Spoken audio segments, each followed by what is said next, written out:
안녕하세요. 자, 기도의 장소와 관련해서 장소는 굉장히 중요합니다.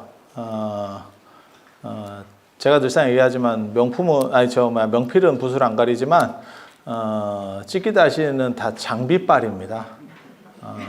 그래서 다도하시는 분들도 딱 보면 처음에 이제 장비부터 구입을 하시고 몇백만 원짜리 사고 그렇게 들어가는 거고, 카메라 하시는 분들도 이렇게 보면 일단 장비부터 사고, 그래서 장비빨 굉장히 중요한 거고요. 그러니까 저는 사실은 그게 맞다고 생각을 해요. 그러니까 꼭 뭐 비싼 걸 사라 이게 아니고, 기왕이면 뭔가를 새로 시작했을 때 뭐 자전거를 하나 배우려고 해요, 이렇게 해도 사실은 그냥 뭐 어디 빌려 타지 하고 뭐라도 하나 사면 사람이 자세가 좀 달라집니다. 그래서 그렇게 해서 크게 많이 돈만 안 들면 충분히 그게 효용성이 있다라고 보는 거거든요. 그런 뽀대나는 재미도 있고 좀 해야지 뭐. 그래서 장소가 사실은 주는 힘도 굉장히 강력해요. 물론 저게 굳이 그런 장소 없어도 마음만 경건하면 되는 거 아닙니까? 그게 잘 안 돼요. 그리고 사람은 그 분위기에 따라가는 부분들도 있어서, 그래서 결혼식장 갈 때 하고, 그 다음에 뭐 상가집 갈 때 하고, 면접 갈 때 하고, 뭐 시험 보러 갈 때 하고, 마음 자세가 좀씩 달라지잖아요. 그거는 맞잖아요. 그래서 그런 부분들이 있는 거고, 그래서 지난 시간에 칠처가람지 이런 거 얘기를 했었고, 또 이제 우리나라 기도처 하면 제가 좋아하는 데가 몇 가지 있어요. 성산이라고 하는 게 있거든요. 성산, 성스러운 산의 문화. 중국에는 그거를 영장이라고 하는데, 영장. 영적인 어떤 도량, 그래서 영장 이렇게. 그래서 오대산, 문수보살의 오대산, 중국에서 얘기하는 거예요. 중국에서. 그 다음에 보타락가산, 영파의 보타락가산. 그런 데 가보셨어요? 혹시? 그리고 아니 뭐 못 가봐도 됩니다. 그 다음에 이제 서쪽에 아미산, 보현보살, 보타락가산은 이제 관세음보살. 그리고 우리나라 신라 스님하고 관련이 되는 데가 이제 김지장 스님의 구화산. 이렇게. 그러니까 터 자체가 아주 좋은 데도 있고요. 세상에는 위대한 사람이 나왔을 때 그 터를 바꾸는 부분도 있습니다. 그래서 능력 있는 사람이 나타나서 뭔가를 새로 개창하는 경우들도 있고, 그건 능력자. 제가 전에 그런 얘기 안 해드렸나요? 제가 붓다가야를 가보고 부처님께서 성도하신 데가, 깨달음을 얻으신 데가 붓다가야거든요. 인도에 중인도 마가다국 예전에 영토에 있었던 붓다가야. 부처님의 가야라는 뜻이에요. 불교의 가야. 거기 그 동네가 다 가야 지방이에요. 그래서 바라문 가야도 있고 뭐 이렇게 하는데, 제가 처음에 거기를 가보고 깜짝 놀랐던 게 터가 움푹 꺼져 있었다는데 굉장히 놀랐어요. 꺼진 터에는 명당이 없습니다. 우리는 좀 약간 이렇게 도독한 데, 이런 데가 사람 사는 데지, 이게 움푹 꺼지면 반지하. 반지하가 무슨 명당이겠어. 그런데 왜 거기가 저렇게 강력한 에너지를 가지게 되느냐? 그거는 사람이 바꾸는 거예요. 그러니까 보통은 난세가 영웅을 낸다 이러잖아요. 그러니까 그건 일반인들. 그리고 진정한 영웅은 세상을 바꿔버려요. 그건 진짜 대단한 거죠. 그런 사람 옆에 있었으면 좋겠습니다. 그래서 산 전체가 어떻게 보면 문화특구로 묵혀가지고 성산이라고 하는 개념, 우리나라에도 있어요. 우리나라 전통에도 있었어요. 전통에도 제일 유명한데 강화도 만이산. 거기서 지금도 소년체전 같은 거 이렇게 하면 거기서 체화를 하죠. 거기서 이제 하늘불을 이렇게 오목거울을 써가지고 이렇게 놓으면 불이 붙죠. 그래서 그런 걸 이제 볼 수 있는 그런 거 생각하시면 돼요. 그리고 그 외에도 혈례, 나력, 고라 뭐 이래가지고 저 삼국사기에 보면 그게 이제 삼산이라고, 어딘지 정확하게 잘 모릅니다. 거기에 제사를 지었다. 삼산 오악. 오악은 시대마다 약간씩 달라져요. 그래서 오악이 동쪽에 토암산. 토암산 아세요? 경주에? 네. 그게 이제 어디냐면 석굴암이 있는데 토함산, 석탈해와 관련된 산입니다. 석탈해와 관련된 산. 그 다음에 서쪽에 선도산. 선도산 잘 모르시죠? 그쪽에 가보시면 거기는 박혁거세 계열하고 관련이 있어요. 그래서 박혁거세 어머니가 선도성모, 선도산의 무당. 여기서 성모라고 하면 신령한 여자인데 이제 요즘식으로 보면 무당입니다. 예전의 무당은 지위가 훨씬 높아요. 지금 이렇게 여러분들이 생각하시기에 무당 이러면 좀 그런데 미실 이런 거 생각하시면 돼요. 그리고 단군도 무당입니다. 재단의 임금 이렇게 해서 무당입니다. 그래서 재정일치 사회에서는 무당이 굉장히 높은 거예요. 그래서 박혁거세와 관련된 게 이제 선도산. 북쪽에는 금강산이 있고 저 금강산 아닙니다. 강원도 고성의 금강산 아니고 경주 북쪽에 금강산이 있어요. 그거는 이제 우지암과 관련된 얘기 나올 때도 보면 거기가 굉장히 신성한 데다. 그게 금강산이다. 뭐 이런 얘기가 나오는데 거기는 이차돈 목이 떨어진 데가 금강산입니다. 그러니까 청경림흉사에서 이차돈이 불교를 일으키려고 죽거든요. 그때 이렇게 목을 베서 탁 했는데 목이 로켓처럼 날아가서 딱 떨어진 데가 금강산에 떨어졌어요. 네. 금강산이라는 이름이 붙으면 다 경치가 좋고 뭔가 신령한 이런 의미를 내포하고 있다라고 보시면 돼요. 그래서 금강산이 생각보다 많습니다, 우리나라에. 네, 그리고 제일 유명한 데는 고성의 금강산. 그 금강산은 참고로 말씀드리면 원간석기의 금강산이 되는 거기 때문에 그렇게 오래된 거 아니에요. 원간석기 1200년대쯤에 금강산이라고 이렇게 불교적으로 이름이 알려진 거고 경주 금강산이 더 오래된 겁니다. 경주 금강산이.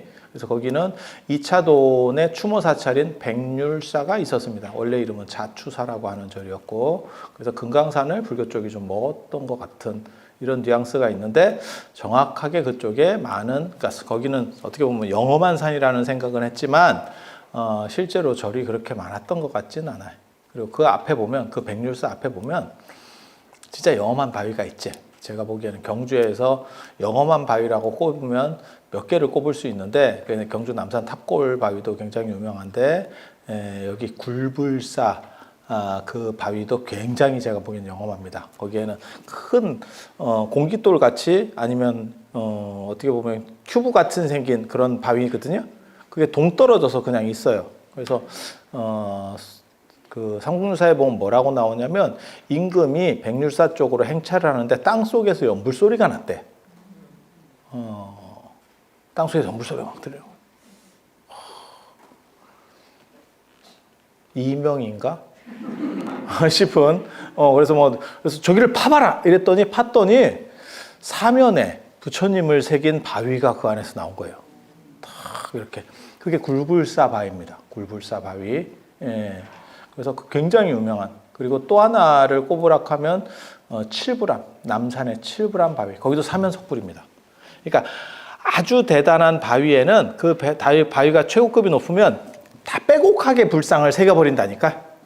예, 그래서 그런 바위들 진짜 뭐가 에너지가 있는 것처럼 그러니까 옛날 사람들 이렇게 보면 남산 탑골 바위 같은 경우는 화강암이 이렇게 삐쭉 이렇게 덩어리로 서 있는 모습이고 이런 게 신령하다고 생각했고 에너지가 모인다고 생각했어요. 그리고 어떤 거 대단하게 보냐면 비례석 같은 거. 비례석 혹시 아세요? 황산에 가보셨어요? 그럼 비례석 뭐 이런 거 있는데 바위가 하늘에서 떨어진 것처럼 생뚱맞게 그 자리에 왜 저 바위가 있지? 싶은 바위들이 있어. 그러니까 경주 남산의 칠불암도 그렇고 이 굴불사도 그렇고 전혀 바위가 그냥 한 덩어리가 갑자기 전혀 엉뚱하게 주변에 별로 바위가 없는데 이렇게 툭 떨어져 있는 거예요. 그런 거를 하늘에서 떨어진 바위라고 생각해요. 옛날 사람들은 문경의 대승암에 가도 거기에도 사면석굴인데 그거 삼국유사에 보면 뭐라고 나오냐면 하늘에서 보자기에 싸서 떨어뜨렸대. 선물 떨어지듯이 딱 이렇게. 그래서 그거를 펼쳐봤더니 거기에 그 바위에 내면에 다 부처님이 새겨져 있다더라. 이렇게 하면서 지금도 남아 있습니다. 그 바위가 마모가 많이 돼서 그런데 그래서 야 저런 거 많이 새긴 바위면 전부 다 영험하다 이렇게 생각하시면 돼요. 그래서 우리는 그런 바위를 찾아서 기도를 열심히 하죠. 여러분들은 그런 거 잘 모르셨지? 그래서 팔자가 잘 안 폈던 거예요. 너무 슬픈 거예요. 지금이라도 알았으니까 열심히 하시면 후손이 발복할 겁니다. 여러분은 이미 조금 늦은 것 같아. 조금 늦었어. 아유, 내가 지난주에만 얘기해줬어도 됐을 건데 조금 늦었어. 그래서 그런 게 있어요. 우리 영혼을 찾아서. 제가 늘상 얘기하는 거 있잖아. 이 세상에 복을 많이 타고나는 게 제일 좋은데 사람이 이거는 타고나는 거기 때문에 어떤 사람은 갖추고 있고 전생에 이제 선업을 많이 지어서 복이 있는 사람은 그걸 갖추고 태어나고 그 다음에 그게 없는 사람은 참 힘들죠. 그러면 불교에서도 그런 말을 해요. 내세 득작불, 뭐 다음 생에 부처님이 됩시다. 아유, 나 그거 됐고, 그거는 그때 가서 볼 일이고 지금 당장 팔자가 필 수가 없을까? 라고 하는 거에서 제일 중요한 게 복 있는 사람 옆에 같이 붙어 있으면 이라고 하는 게 굉장히 좋은 거예요. 그래서 제가 그런 얘기 하잖아. 비피하려고 나무 밑에 갔더니 재수 없는 나무 밑에 가면 벼락을 맞게 되고 벼락이 그냥 떨어지는 거예요. 근데 난 비피하러 갔다가 그냥 맞는 거예요.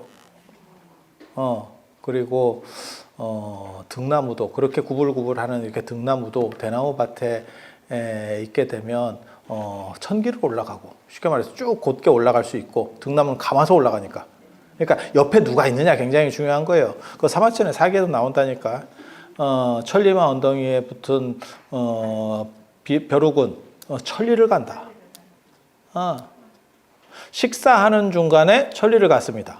이렇게 천리를 가는 게 좋은 건지는 잘 모르겠어.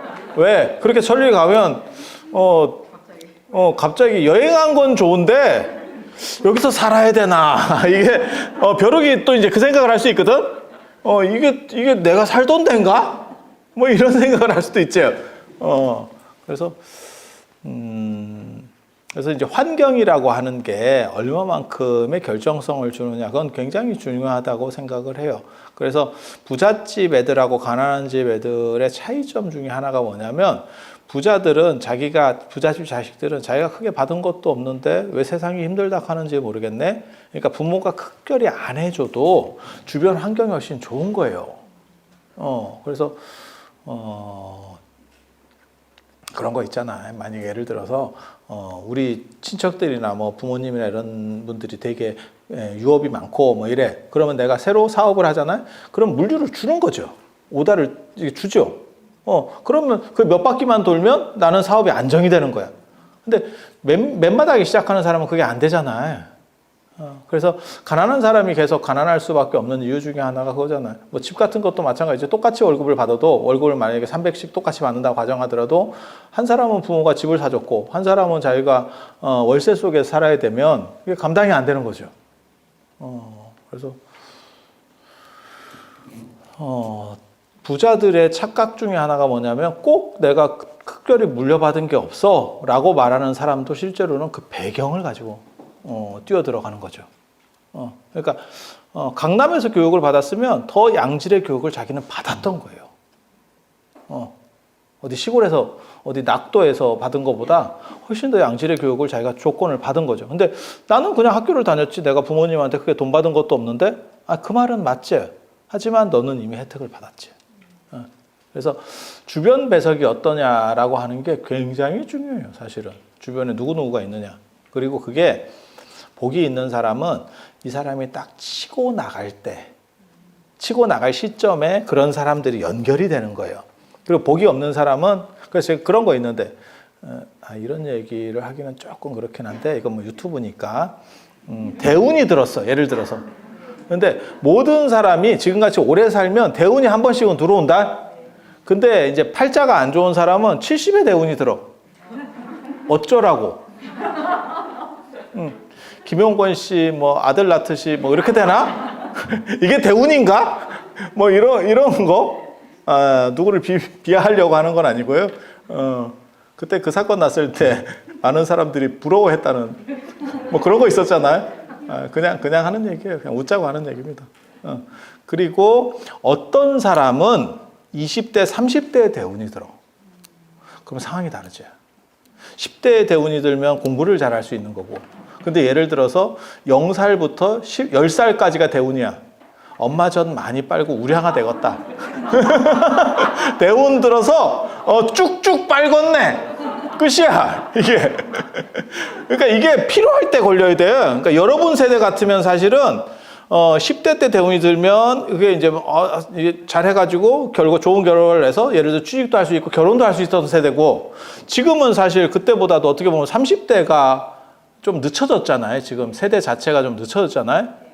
전에도 제가 그런 얘기 드렸잖아요. 저 어렸을 때만 하더라도 25이 넘으면 노처녀라고 불렀었어. 근데 지금은 25세, 25, 27 뭐 이렇게 해갖고 그때 결혼한다 그러면 왜? 모든 사람이 그렇게 물어봐. 좀 빠른 거 아니냐? 이렇게 시절이 바뀌었지. 아니, 여러분들도 지금 여기 계신 분들 중에서 그 연세 때 20대나 20대 후반쯤에 결혼하신 분들이 제법 있을 겁니다. 근데 돌이켜보면 나는 전 나이 때 결혼을 해가지고 애를 얻고 장을 보러 갔는데 내 딸은 지금 그대로 있지. 내 딸은 내 옆에 있지. 아니 그냥 있는 얘기 하는 거예요. 그러니까 그렇게 길어졌기 때문에 주기가 좀 바뀌었기 때문에 지금은 예를 들어 30대가 어떻게 보면 더 대운에서 좋을 수도 있고, 그리고 사람이 딱 치고 나갈 힘이 있을 때가 필요한데 그때는 운이 안 맞고. 그러니까 인생을 저도 살아보면 참 안타까운 게 배석이 조금만 잘못되면, 이제 여러분 바둑 잘 못 두시니까 이렇게 비유가 적당한지는 모르겠는데, 바둑을 두면 그게 수순이라는 게 굉장히 중요합니다. 1, 2, 3으로 하면 수가 나는데 1, 3, 2로 하면 이게 내가 죽어요. 죽도 밥도 안 돼. 그래서 그런 게 어떻게 보면 운이죠. 그리고 내가 혹시 윈도우에 예전에 지뢰찾기 게임 아세요? 지뢰찾기 게임? 별거 아닙니다. 그게 어려운 게임은 아닌데 기본 사양으로 깔려 있었던 거고, 그러고 보면 지뢰 참 많이 찾았네 저도. 근데 큰 걸 하다 보면, 그게 작은 거는 별 문제가 없는데 큰 걸 하다 보면 어느 순간에는 딱 그 전체 판을 깨기 위해서는 한두 번은 진짜 알딸딸한 걸 찍어야 돼. 이거 아니면 이거야. 이거 아니면 이거야. 딱 이렇게 걸릴 때가 있거든요. 아리까리해. 이거 아니면 이거야. 그때 운이 작동하는 겁니다. 그건 실력하고 제가 보기에는 크게 그렇게까지 유관한 것 같지 않아. 그래서 그거야말로 어떻게 보면 복이죠. 그래서 저는 복 있는 게 굉장히 가하다고 생각하고, 그런 복을 많이 증장시켜 줄 수 있는 그런 조건이 있으면 더 좋죠. 그러니까는 가족이라든지 이런 사람이 그런 걸 증장시켜 줄 수 있는 구조도 있는 거고, 또 때로는 기도처가 그걸 증장시켜 줄 수도 있어요. 그래서 그렇게 모여 있는 거를 성산이라고, 에너지가 제일 센 데를 성산이라고 합니다. 그러니까 성지, 뭐 좋은 도량 이런 거는 규모가 작은 거고, 산 전체가 특구로 묶인, 그러니까 우리식으로 표현하면 뭐냐면 국립공원 같은 정도지. 산 전체를 묶어서 국립공원 같이. 그래서 우리나라에는 그 신라 시대부터 삼산오학이라는 게 있었고, 그 오학 중에서 남산은 이제 불교가 거의 다 먹었죠. 그래서 경주 남산 하면 거기 부처님이 많다더라. 안 가보신 분도 저랑 제일 사람들이 답사가려고 원하는 데 중에 하나가 남산입니다. 경주 남산. 경주 남산 가면 안 돼요? 이렇게 하면 잘 안 갑니다, 개인적으로. 왜? 서울 사람들이 경주까지 와가지고 당일로 경주 남산을 구경시켜달라는 게 너무 힘들어요. 왔다 갔다가 이 사람들이 너무 힘들기 때문에. 그리고 막상 가면 설명할 게 별로 없어요. 왜? 불상은 많은데 내용이 전해지지 않아. 그래서 불상입니다. 오랜 세월 밖에 있다 보니까 코도 마모됐고 어떤 경우는 목도 없고 불쌍합니다. 이런 끝이야. 할 말이 없어. 뭔 말을 얼마나 하겠어. 내용이 없다니까 이게. 그래서 민중불교의 산실, 그럼 경주 남산입니다. 경주 남산. 그리고 이제 중앙 오학할 때 중앙, 그러니까 동토암산, 서선도산, 그 다음에 남남산, 북, 그 다음에 금강산, 그 다음에 중앙에 랑산, 일이랑자를 쓰는 랑산인데, 거기에 이제 옛날 신라 사람들은 거기를 수미산이라고 생각을 했었습니다. 그래서 수미산정에 나를 묻어줘라고 선덕여왕이 얘기했고, 그래서 그 랑산의 꼭대기에 지금도 선덕여왕 덕만이 무덤이 있습니다. 그래서 이렇게 중요한 산을 중심으로 해서 산악숭배가 있는 거는 우리나라가 어떻게 보면 이 산악숭배가 굉장히 강해요. 이유는 산이 많아서. 그래서 중국만 같아도 산이 생각보다 적습니다. 그렇다 보니까 이제 영장이라고 신령한 도량, 신령한 터, 뭐 이런 식 인식들이 있는 거고, 그리고 그 영향을 받아서 우리도 중국과 연결돼서 예전에 신라 시대부터 스님들이 뭐 자장률사가 중국에 유학 갔다는 등, 원광법사가 갔다는 등 이런 얘기 있잖아요. 그러니까 가서 보고, 그리고 옛날 사람들은 비슷하게 생겼으면 기운이 동일하다라고 생각해요. 이건 되게 재밌는 건데, 어떻게 보면 그게 관상하고도 관련이 된다는 생각을 하거든요. 그러니까 이렇게 생긴 사람은 처음에 봤어도 아마 이 성격은 이럴 거야. 성격이 좋을 거야. 까칠할 거야. 뭐 할 거야. 이렇게 생각을 하잖아. 저에 대한 선입견 중에 제일 안 좋은 게 제가 성격이 까칠할 거야. 이렇게. 전 부드러운 사람이에요. 그건 다 오해입니다. 오해예요. 그래서 여러분의 판단 기준을 제가 붕괴시키기 위해서 나온 캐릭터이기 때문에, 그런데 사람들이 전부 다 그런 판단 기준을 가지고 있어요. 그게 이제 선입견이고 계속해서 봐오면서 나타났던 거지. 이렇게 좀 덕스럽게 생긴 분은 성격이 좋을 것 같아. 저렇게 약간 마른 분은 신경질적일 것 같아. 아니, 그냥 하는 얘기예요. 그 나름대로 다 판단을 하죠. 그런 식으로 그게 이제 어떻게 보면 외모 판단인데, 중국에 있는 산도 우리나라 산하고 비슷하면, 생김새가 비슷하면 그 기운이 통해. 이렇게. 그러니까 비슷한 기질이야. 쌍둥이가 비슷한 성격을 가질 확률이 높듯이 이렇게 생각하는 거예요. 그래서 자장률사가 중국 오대산에 가서, 산서성 오대산에 갔다가 우리나라에도 그런 식의 산이 있어? 라고 하면서 찾은 데가 평창 오대산. 그래서 오대산이 문수보살의 성산이 되는 거고, 그 다음에 이게 좀 많습니다. 이게 좀 많습니다. 두 번째 만들어지는 데는 생지장보살도량 이래서 연천의 보계산, 보계산 거기 굉장히 거기 김순석이라는 사람이 멧돼지 잡으러 가서 멧돼지를 활로다가 이렇게 딱, 통일시대 시대 얘기예요. 그냥 그렇게 쌌대. 그랬더니 멧돼지가 사라졌다는 거예요. 그래서 그걸 찾다 보니까 지장보살, 돌로 된 지장보살상 어깨에 화살이 박혀 있더래. 그래서 내가 멧돼지 사냥하는 거를 이렇게 경계에서 보살이 나타나서 나에게 감화를 주는구나 라고 해서 거기가 이제 지장보살 도량으로, 그 불상이 지금까지 남아 있습니다. 그 어깨에 화살 박혔던 불상이 지금까지도 남아 있습니다. 어디에 있는지 아세요? 그게 원래는 보계산 석대암에 있던 불상인데 지금은 심원사, 심원사에 있습니다. 그리고 그 자리는 원심원사가 원래는 그 자리고, 왜 그러면 불상을 옮겼습니까?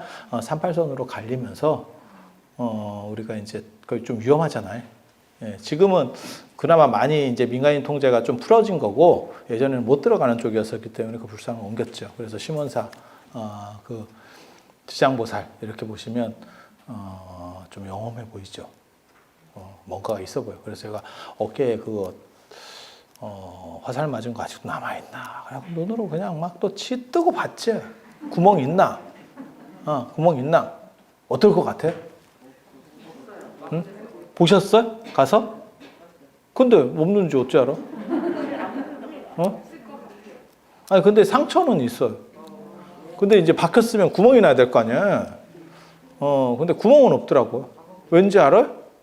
오래돼서 아물었어요. 여러분도 마찬가지잖아요. 이거 화살했는데 뽑았다고 생각해봐. 그러면 그거 아물지. 왜 안 아물어?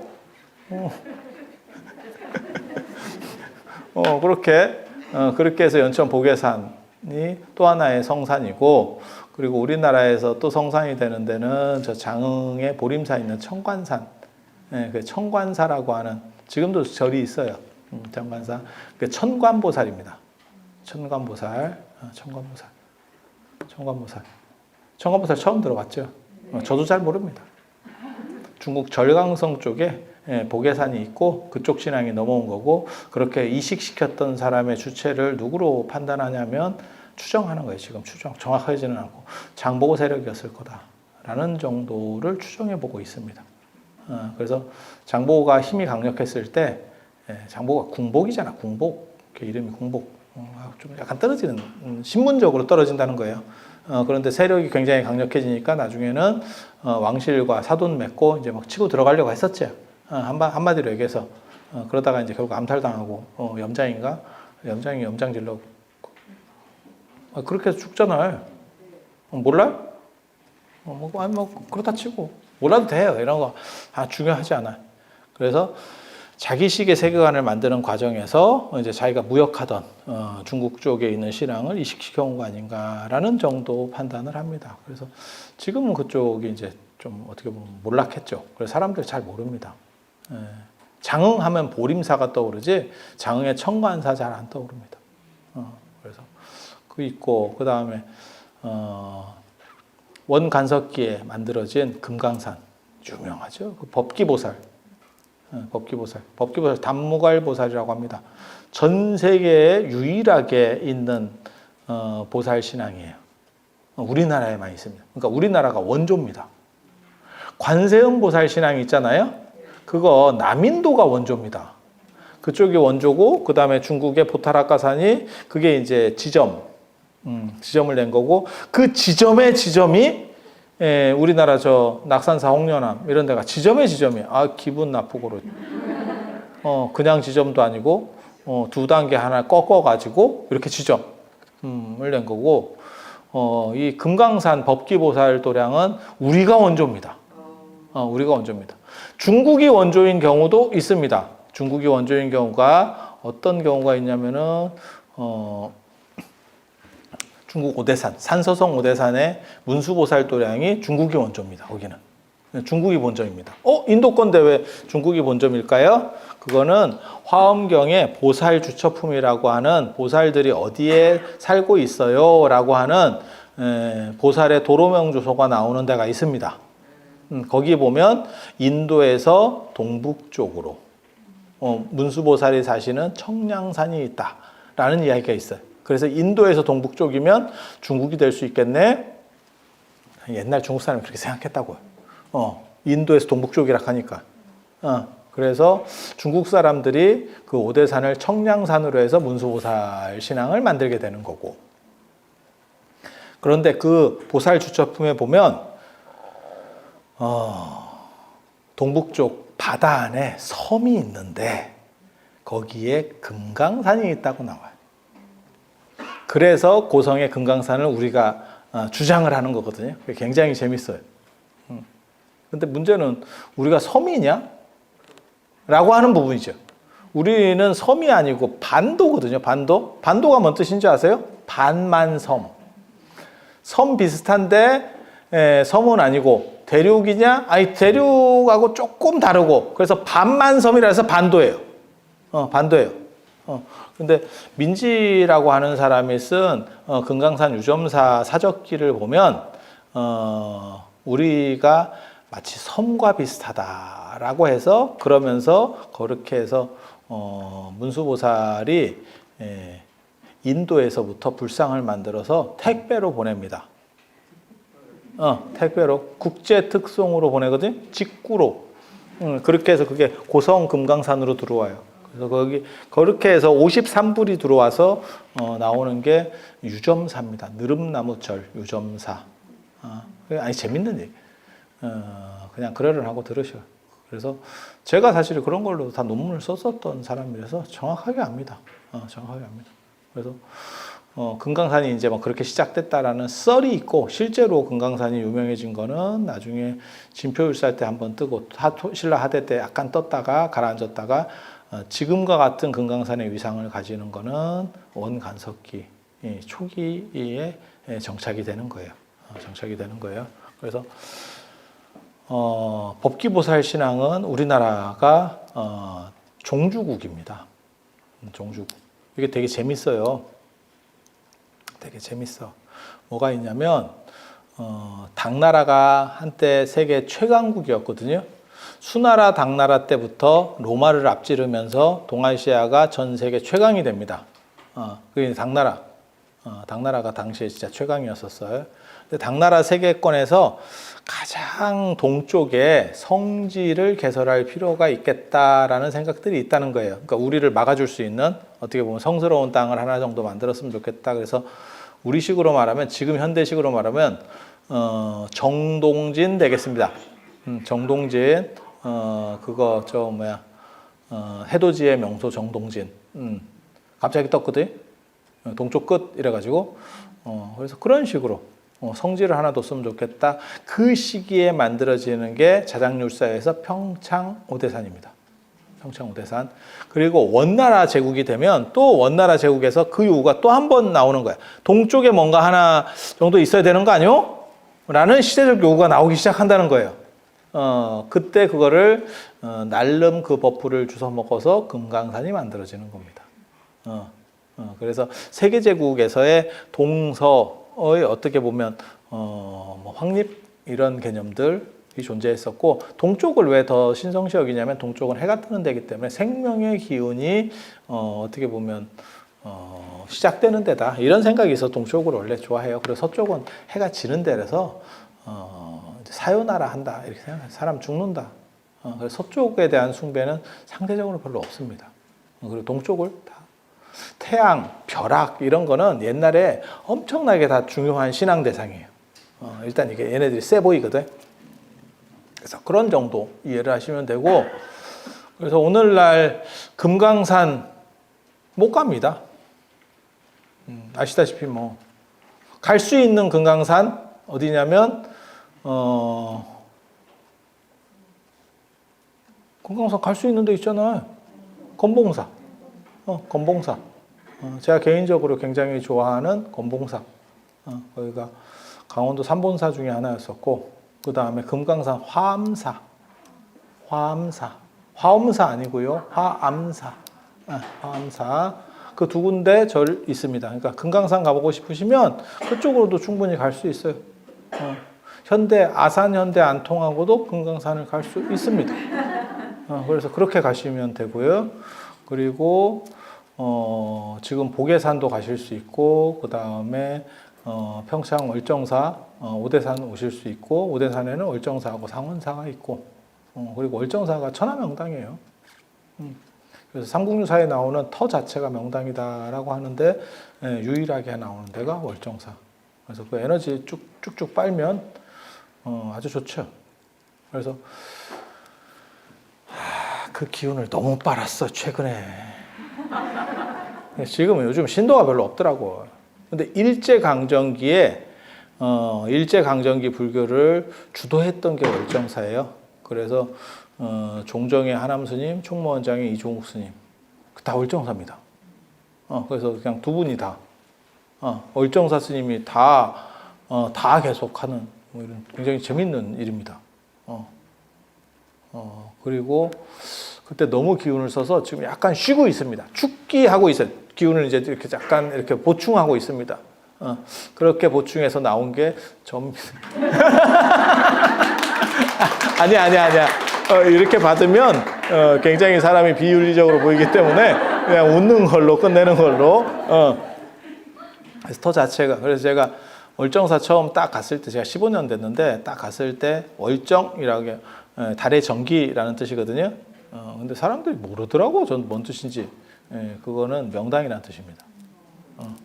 그리고 월정이라는 표현이 월정사 말고도 나와요. 그게 경주에서 나오거든요. 일정교, 월정교. 일정교, 월정교 이렇게 해서 태양의 정기, 달의 정기. 태양의 정기는 삼조고, 준호라고 하는 까마귀고요. 달의 정기는 옥토끼입니다. 옥토끼. 예. 옥토끼 아시죠? 방아 찢는 애 있잖아. 열심히 방아 찢는 애. 예. 아휴, 옛날에 그 토끼 노동력까지 그렇게 착취를 해먹으니, 지금 생각해보면 걔네들이 요즘 같으면 민노총에 가입해서 최저임금 이런 얘기 하고 있었을 거예요. 근데 그때만 하더라도 동물 복지가 너무 안 돼서. 그래서 그렇게 떡방아 찍고 있고, 떡방아 아니고 단약방아입니다. 정확하게 말하면 그 불사약 만드는 거예요. 그래서 약절구라고 생각하시면 돼요. 약절구 아세요? 그런 거. 그래서 그런 절구라고 보시면 돼요. 그거는 그래서 떡절구 아닙니다. 근데 이제 절구니까 사람들이, 일반 사람들은 그 약절구에 대해서 잘 판단을 못했기 때문에 떡방아인 줄 알고, 그래서 찰떡 아이스가 나왔었지.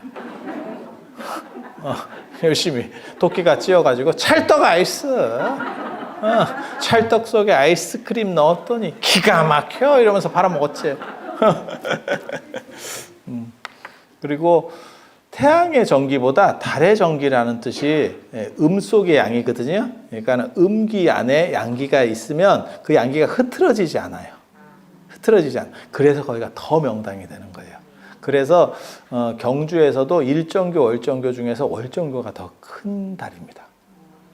다리가 두 다리가 있는데 경주를 대표하는 두 다리예요. 그런데 월정교가 더 커요. 그래서 거기가 딱 보는 순간 이건 명당이라는 뜻인데, 근데 우리 스님들이 이런 거를 잘 몰라요. 사실 이런 거는 불교 용어들이 아니기 때문에. 그래서 절 이름에 불교적이지 않은 이유가 들어가면 사실 무언가 스토리가 있는 겁니다. 그러니까 화엄사 이러면 에휴 뭐 그거는 그런갑다 이렇게 보면 보여. 황룡사 이러면 그건 뭐 그런갑다 이렇게 딱 느낌이 오는데, 화엄사 이러면 그 쌀바위 전설이 있는 거잖아요. 그 쌀 나왔잖아, 그죠? 쌀 나왔잖아. 기름도 아니고 쌀 나와봐야 뭘 대단하다고 그러는지. 근데 옛날에는 먹고 살기가 힘드니까 기름바위면 더 좋을 건데,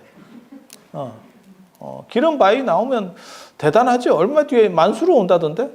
그 전에 저거 왔었잖아. 저 누구야? 그 왕자 왔었잖아. 그 누구지? 사우디 왕자 그 이름이 뭐지? 빈살만. 나 그 빈살만 진짜 그거 사진 보고 놀랬는데. 빈살만이 오니까 진짜 삼성, SK 뭐 그런 회장들이 쫙 이렇게 앉아 있어도 얘기 듣더만. 아이고 참. 저게 자본주의에서 돈의 위력이구나 라는 생각이 들지. 그런 분들이 얼마나 모이기 힘든데. 요즘은 대통령이 불러도 그렇게 쉽게 잘 안 모일걸? 물론 뭐 전두환 대통령 때나 이런 때는 부르면 다 모여야지. 안 모였다가 양정모 회장님이 지금 화병으로 돌아가셨지. 예전에 국제상사. 부산에서 어떻게 보면 그 당시에 제일 큰 기업이었었는데, 모르겠어요. 썰에 의하면 비행기 시간 연착돼가지고 늦게 갔다가 괘씸죄로 찍혔다는 등 그런 소문이 파다했었죠. 몰라. 저는 그런 거 전문적인 사람이 아니어서 정확하게는 잘 몰라. 그냥 돌아다니는 얘기를 하는 거예요. 그래서 그거 참 대단하지. 그 기름 부자들 쌀 나와서, 그러니까 다 그 스토리들이 있는 거죠. 근데 그 스토리가 불분명하고 불교적이지 않으면 무언가 의미들이 있는 겁니다. 또 다른 의미들이. 그래서 그걸 이제 모색해 나와야 되는데, 그게 불교적이지 않고 스토리가 없기 때문에 찾기가 굉장히 어려운 거예요. 그래서 우리가 이제 그런 거 잘 찾잖아. 왜? 우리는 잡지식이기 때문에. 오대산에 신선이 살았어. 우리나라 오대산에. 아무도 관심이 없네. 그래서 거기 풍로산도 있고, 풍로산이 단약 만드는 산이라는 뜻이에요. 거기가 아마 불교 이전에는 신선들 이런 거 있을 거예요. 그래서 상당 한무회라고 하는 사람이 단전업하고 그다음에 단약 만드는 데서 여기가 최고다 이런 얘기를 또 써놨기도 하고, 그 사람이 신선들 이렇게 나오는 책에 나오는 사람이에요. 그래서 그런 것도 있고, 그 뒤쪽에 가면 청학동이 있고, 율곡이 이제 청학산기를 쓰거든요. 청학산을 간 기록을 쓰거든요. 그래서 거기가 청학산이 있어. 청학산이. 청학동 있는 데는 전부 다 신선하고 관련된 그런 스토리입니다. 그래서 그 청학집이라고 하는 조선시대 때 책이 있어요. 그래서 신선들 사는 데는 청학이 날아다녀요. 푸르낙. 옛날에 그 학 보면 진짜 웃기지. 학이 10장생이잖아요. 그래서 참고로 말씀드리면 조류는 그렇게 오래 못 삽니다. 새 키워보셨어요?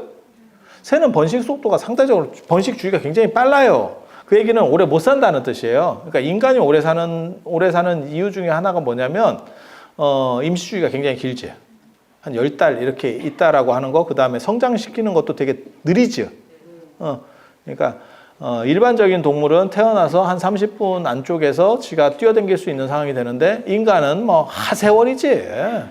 그래서 아기의 최대 무기가 살인 미소잖아. 엄마를 위해서 한번 웃어주면 그걸 다 참는 거지. 야, 그건 진짜 너무 힘든 거 아니요? 그래서 그 살인 미소 하나 장착하고 나오는 거고, 그리고 그걸로 어느 정도 성장할 때까지 버텨가는 거지. 그래서 이렇게 성장주의가 길고 그 다음에 임신주의가 긴 게 오래 사는 거죠. 그래서 새는 사실 그렇게 오래 못 삽니다. 제가 어렸을 때 새를 키워봐서 또 잘 알아요. 근데 왜 학을 십장생이라고 생각했지? 소나무, 그 다음에 뭐 바위, 거북 이런 애들은 그렇고, 사슴은 왜 들어가는지 아세요? 사슴도 별 볼 일 없잖아, 사실. 사슴은 이게 왕관같이 이렇게 탁 쓰고 있어서. 그리고 정확하게 말하면 그게 꽃사슴 이런 계열보다도 술록 생각하시면 돼요. 저 툰드라 쪽에 사는 술록 이렇게 생긴 애들이 있어. 왕관, 진짜 왕관 같아. 예, 우리 사슴들은 이렇게 빼쭉한 거고 이렇게 풍성한 거 있어. 예, 그래서 뭔가 귀한 이런 의미로 들어가는 거고, 학은 사실 개뿌리. 그런데 학의 특징이 이렇게 보고 있으면 계속 같은 데다 집을 져요. 그래서 한 세대가 죽고 그 다음에 걔가 나가서 죽고 그 다음에 이어달리기를 하는 거지. 그 자식이 와서 거기다 또 집을 짓고. 근데 사람 눈으로는 그놈인 줄 알지. 그래서 쟤는 맨날 왔다 갔다 하면서 똑같은 애가 계속 보이는 거야. 그러니까 무슨 생각을 하냐? 안 죽는갑다. 천년학. 못 들어봤어? 다 들어봤잖아. 학은 뭐 천년을 산다더라. 거북이도 인간보다, 대부분의 거북이의 대다수 종은 인간보다 오래 못 삽니다. 인간이 생물 중에는 식물 이런 애들 빼고 최강급입니다. 그리고 진짜 오래 사는 애들이 있긴 있대. 그게 어디 사는 애들이냐면 심해 바다, 안 그러면 저 북극이나 남극 쪽에 추운데, 그러면 성장 속도가 너무 느리다는 거예요. 근데 그렇게 해서 오래 살아서 뭐 하나. 쉽지. 야, 추운데 이게 지금 반쯤 냉동된 상태에서 500년 가봅시다. 500년 콜? 야, 이게 뭐 제가 늘상 얘기하는 거 있거든. 신선들 안 죽고 오래 살아요. 대머리에 배 나오고 할 일 없어서 영감, 그런 영감을 누가 좋아하겠어요? 그러니까 당연히 여자가 없지. 그러니까 호랩이 둘이서 바둑이나 두고 있고 한수 놓고 100년 이런, 야, 이거 무슨, 이게 지옥이지. 그게 신선 노름. 그게 뭔 놈의 노름이야, 그게. 그래서 그냥 생각하기 나름이에요. 그래서 오래 사는 게 과연 좋은 거냐? 그래서 즐겁게 사는 게 좋은 거죠. 어떻게 보면. 그거랑 똑같은 거 아니에요? 냉동인간하고 비슷한 거 아니에요, 저거? 지금 냉동인간들 많이 있잖아. 치명적 병에 걸렸는데 아직 치료할 수 없는 상황에서 냉동시켰다가 나중에 기술이 발전하면 그걸 그런 얘기 들어보셨죠? 아니 뭐 진짜인지 가짜인지 정확하게 모르겠는데 진짜인 것 같아요. 여러 가지 조건들 나오는 거 보면. 그렇게 해서 나중에 이제 동태에서 생태로 다 되돌아오겠다 라고 하는 거잖아요. 물론 뭐 잘못 건조되면 이제 북어가 될 수도 있는데, 아무튼 그렇게 가겠다는 뜻 아니에요? 근데 그렇게 가서 무슨 의미가 있나? 세상 자체가 엄청나게 바뀔 건데, 지금 10년만 깜빵에 갔다 와도 이게 사회 적응이 잘 안 된다는 건데, 그걸 저렇게 갔다 오는 게 맞는 건가? 그렇게 해서 예를 들어서 몇십 년 뒤에 해동이 돼서 다 병을 치료했어. 어쩔 건데, 그 문화적 개입이라든지 그 기술적 차이, 이거 어떻게 처리할 건데? 모르겠어요. 그런 식들이 있는 거죠. 그래서 신선같이 사는 것이 옳은 거냐? 저는 그 생각을 되게 많이 했었어요. 바둑 두면서 1000년? 근데 학은 착각이었던 거예요. 우리 선조들의 착각이었던 거예요. 근데 조류는 아무튼 오래 못 삽니다. 그래서 조류에 대한 착각이 몇 가지 있죠. 새 먹듯이 먹는다. 뭐 이렇게 여자들 먹을 때 최고급은 이슬을 먹고 미스코리아들 다 이슬 먹잖아. 여러분 이슬 한번 안 먹어봤어요? 그래 이슬 먹고도 여러분 충분히 살 수 있는데 그게 맛이 없잖아. 그래서 이슬을 선택하지 않는 거야. 그래서 참 이슬을 먹지. 일반 이슬은 안 먹고 진짜 이슬 뭐 이러면서 그래서 이슬 먹고 그 다음에 이제 새처럼 뭐 조금 먹는다 이러는데 진짜 제가 새를 키워본 사람으로서 얘기하면 새 진짜 많이 먹어요. 그리고 그럴 수밖에 없는 게 조류는 날라야 되기 때문에 운동량이 엄청나게 많습니다. 아니 걷는 사람하고 뛰는 사람하고 난다고 생각해봐. 이게 나는 게 에너지가 훨씬 소모가 강력해요. 그래서 무진장 퍼먹어요. 옆에서 보고 있으면 저게 새인가? 쉽죠. 아니 그거 키워보면 다 알아요. 제 말이 100%. 저는 제가 어렸을 때 키우면서 계속 관찰했었기 때문에. 제가 전에 그런 얘기 해드렸잖아요. 우리 앵무새 사가지고 내가 말 가르친다고 계속 했는데 그 자식 집만 다 뜯어놓고 이거 말도 안 하고 그래가지고 내가 잘못 가르치나 했었더니 말하는 건 구간조. 앵무새는 말. 그러니까 앵무새도 얼마나 답답했는가 싶었을 거야. 저놈이 자꾸 나한테 뭘 시키는데 자기는 안 돼. 그래서 얘기를 한 거지 나한테. 야, 나 아니야. 나는 말 못해. 계속 걔는 그렇게 항변했던 거야. 나는 계속 걔를 세뇌시키고 있는 거야. 너는 말을 할 수 있어. 따라해봐. 따라해봐. 이렇게 서로 주파수가 안 맞았던 거지. 그러니까 억장이 무너져서 걔가 맨날 집을 쥐뜯고 있더라고. 그러니까 스트레스를 받았던 것 같아. 무슨 개다 이런 거 고양이 키워도 주인한테 스트레스 받으면 막 그 쇼파 같은 거 막 물어 뜯어놓고 막 이런 거 있잖아요. 지 집을 쥐가 뜯어. 이게 도대체 뭐 하는 놈인가? 야, 그랬더니 알고 보니까 걔는 말을 못하고. 걔도 얼마나 답답했겠어. 나는 말을 시키는데 걔가 말을 안 따라해서 답답하고. 걔는 야 나는 원래 말을 못해. 내가 의지로 극복할 수 있는 게 아니야. 걔가 아무리 똑똑하다고 걔가 말하는 거 봤어? 이렇게 걔는 말을 했지만 나는 못 알아들었던 거. 너무 슬프지? 인생이 그런 거예요. 그래도 이게 가족 간에 안 일어나는 건 천만다행이라고 생각해요. 가족 간에도 이런 소통 불일치가 일어나요. 참 이게 그래서 새는 되게 많이 먹고 그 다음에 학에 대한 거는 착각이었다더라. 그리고 오늘날까지 월정사가 있는 오대산이 도교적인 문화가 남은 게 정멸보궁이라는 표현이라더라. 정멸보궁이 조선 후기에 오대산 중대보궁에서 처음으로 나오기 시작하는 거고, 그리고 그 정멸보궁이라는 말이 모든 데로 다 퍼져나가서 지금 개나거리나 다 정멸보궁이라고 쓰는데 무슨 맨 뒤에 공자를 쓰는 거는 그게 도교식 표현이라더라. 삼천궁, 태천궁 뭐 이런 식으로 이게 도교식 표현이고, 불교는 전자를 쓰는 거예요. 대웅전, 그 다음에 지장전, 뭐 관음전 하는 것처럼. 그래서 전자를 붙이는 문화가 있고 궁자를 붙이는 문화가 있어요. 그래서 궁자를 붙이면 그건 도교식 문화예요. 그런데 희한하게도 정멸보궁 이렇게 나오는 거는 그게 이제 도교적 영향을 받은 그런 부분이라더라. 라는 정도 이해를 하시면 되고, 그리고 이런 성산이라고 하는 부분은 에너지가 다 강력해요. 그래서 거기서 그 버프가 일어나는 거지. 그러니까 버프 아세요? 버프? 게임 같은 거 하면 곱하기 3 능력치가 갑자기 올라가. 그런 거 생각하시면 돼요. 그렇게 해서 갑자기 뭐 강력해지는 거지. 초울트라 파워 이러면서 그게 그 땅에서 나오는 에너지. 그래서 그런 게 있으면 기도하기가 훨씬 좋은 거예요. 소원지 같은 거 태워보셨어요? 소원지? 소원지. 그러니까 자기가 소원 같은 거 줘가지고 종이를 이렇게 태워가지고 이렇게 하늘로 띄우고 이러는데, 이제 그거 저기압 때 태우면 안 돼. 고기압 때 태워야 기분 좋게 올라가지. 저기압 때 태우면 이렇게 손에서 딱 뜨는 순간에 이렇게 굴러가지고 바닥에서 굴러다니고 있다. 내 소원이 바닥을 구르는구나. 이렇게 돼. 그거 잘 보고 해야 돼. 잘 보고. 고기압 되면 무조건 올라갑니다. 무조건 올라가. 그리고 A4에 쓰면 절대 안 됩니다. 그 화선지 화선지나 습자지 쓰시기를 권합니다. 그러면 이게 타면서 샥 이렇게, 그러니까 그 종이의 무게가 저 열의 무게보다, 열이 감당할 수 있는 무게보다 크면 안 돼. 이렇게 올라가야 기분 좋지. 아니 뭐 가라앉을 수도 있지. 기분 더럽습니다. 방생 갈 때도, 정초에 방생 갈 때도 제가 늘상 하는 얘기 있어요. 미꾸라지 심장 마사지 하는 거 아세요?